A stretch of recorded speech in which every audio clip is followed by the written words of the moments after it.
Belum.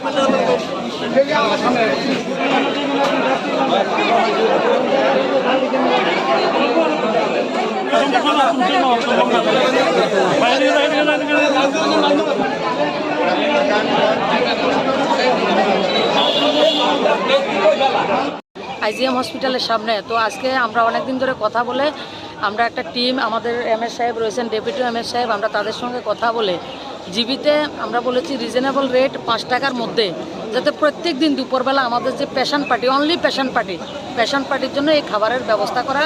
এটা কোর্টের বার্ডিক্ট রয়েছে, তাদেরকে সম্মান জানিয়ে এবং পেশেন্টদেরকে সুবিধা দেওয়ার জন্য। তাদের অনেক মানুষে অর্থের অভাবেও খাবার সম্ভব হয় না, অনেক মানুষের রুগী ফেলে যেতেও পারে না।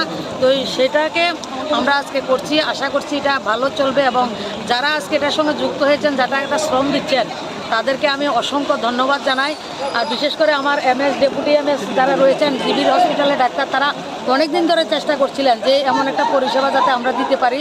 তো আজকে আমরা রোগী কল্যাণ থেকে শুরু করে আমাদের সমস্ত জিবির টিমের পক্ষ থেকে, স্টাফের পক্ষ থেকে, আপনাদের যারা সাংবাদিক বন্ধুরা এসেছেন, আমার যারা কাউন্সিলর, কমিশনাররা রয়েছেন সবাইকে, এবং বিপ্লব কর যিনি শ্রমিক সংগঠনের সঙ্গে যুক্ত রয়েছেন, ওনারা যেটাকে করছেন আমি তাদেরকে ধন্যবাদ জানাই। আর যারা পেশেন্ট রয়েছেন, পেশেন্ট পার্টি রয়েছেন, তাদেরকে আহ্বান করব, ভগবানের কাছে প্রার্থনা করি কাউকে জীবিতে যাতে আসতে না হয়, সবাই যাতে আমরা সুস্থ থাকি। এবং যারাই আসবেন পেশেন্ট পার্টি, দুপুরবেলার খাবারটা অন্তরপক্ষে 5 টাকায় আপনারা এই জায়গাতে সবসময় পাবেন। থাকবে তাদেরকে সেই খাবারটা দেওয়া হবে, যার পেশেন্ট রয়েছে উনি খাবারটা পাবেন, অন্যদেরকে না আসলে ভালো হয়।